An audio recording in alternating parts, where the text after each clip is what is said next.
And I feel very tempted to comment on this conversation on structural racism and to discuss how embedded anti-Roma racism is in our cultures and societies, laws and policies. But given the limitation of time, I'm going to focus on the points of youth and diversity.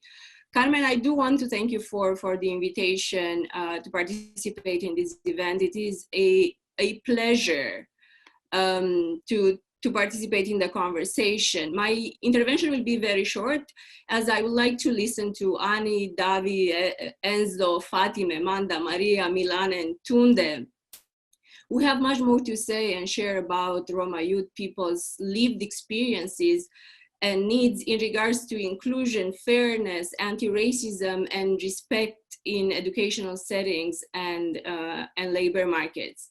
But I want to offer a few opinions to serve for your future debate and reflection on this idea of diversity and inclusion and how it applies to Roma.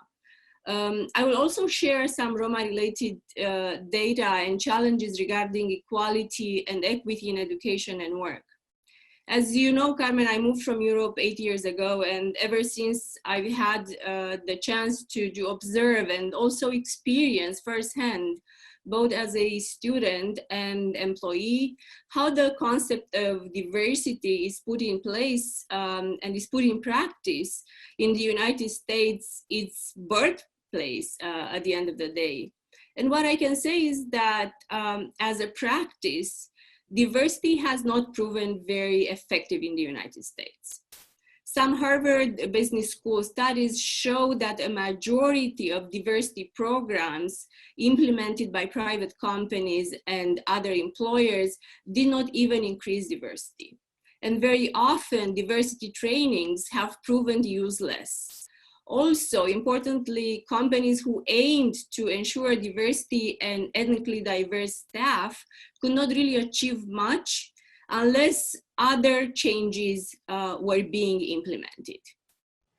A mandatory change is really shifting towards an anti-racist organizational culture, which means ensuring a sense of belonging and safe places for minorities, as well as retention, advancement of people of color, and power redistribution. So these are very important in relation to diversity.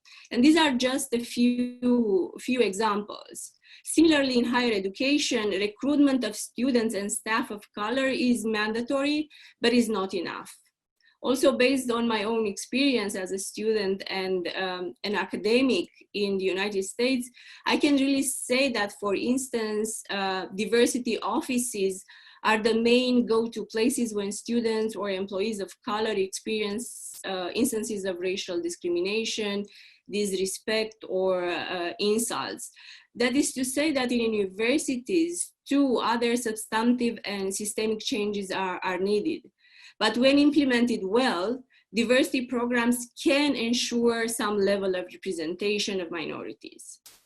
However, they still do not guarantee a non-racist or even more an anti-racist environment and the sense of belonging for minority students. In many ways, this idea of diversity is a whitewash, watered down tool to deal with structural inequalities, resulted from a history of oppression, which seems to some extent to prevent real committed anti-racist work.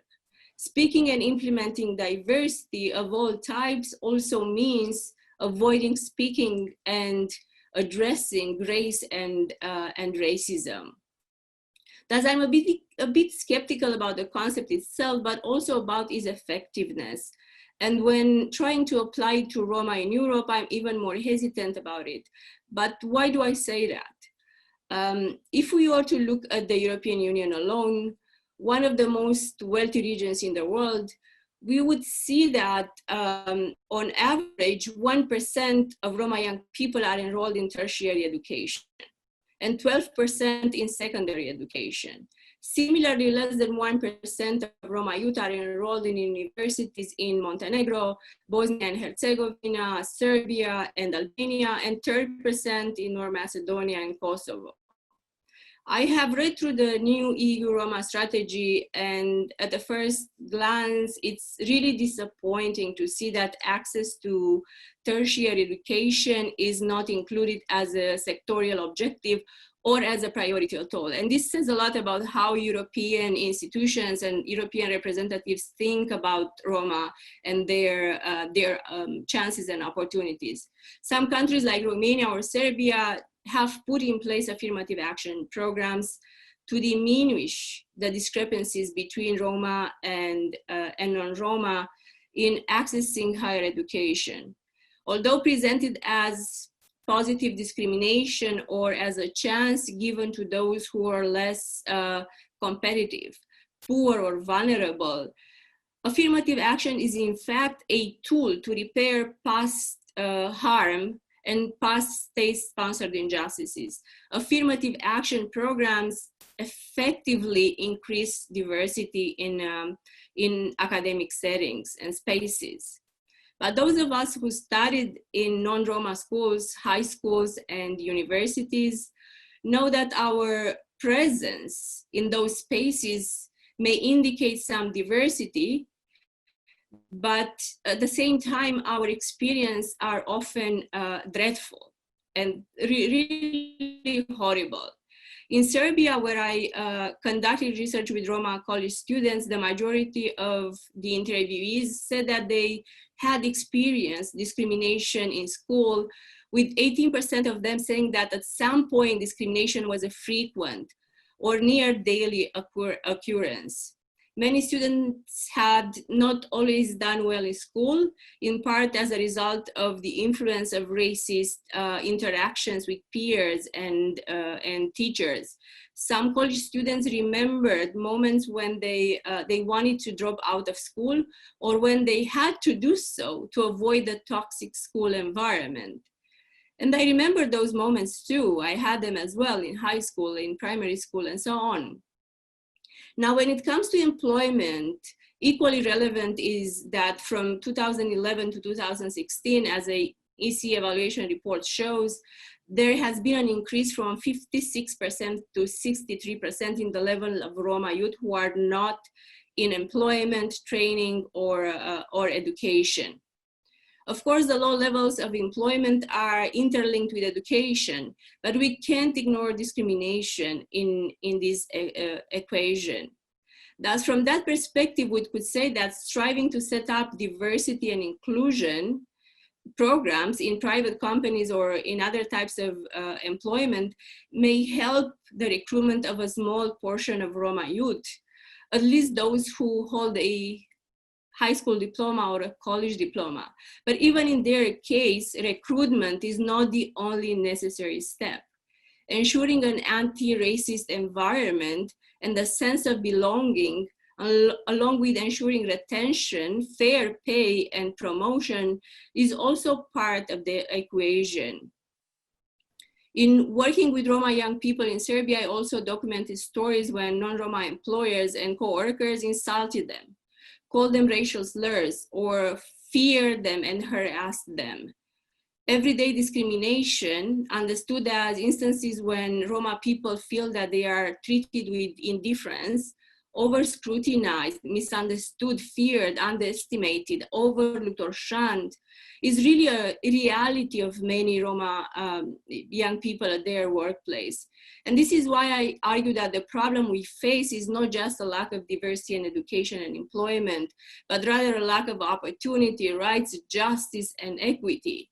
In other words, the problem Roma young people face in education and employment and in many other areas of life is called structural anti-Roma racism.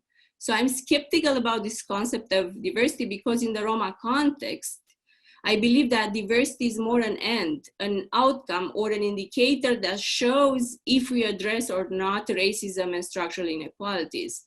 Thus, to ensure true diversity, we have to reduce and eradicate structural inequalities from equal and indiscriminatory access to early childhood education and secondary and tertiary education to redistributing and sharing power equitably and repairing historical injustices. For instance, if we were to talk about early childhood development, since Romani Early Years Network and ISA, the co-sponsors of this event, have worked on this topic for a long time. The fact that only half of the Roma children in the EU have access to preschool is extremely problematic. The discrepancies between Roma and non-Roma in terms of access to ECD are extremely high, with the exception of Hungary and Spain. For example, in the Czech Republic, 90% of the children belonging to the dominant population attend some form of preschool education, whereas only a third of Roma children do.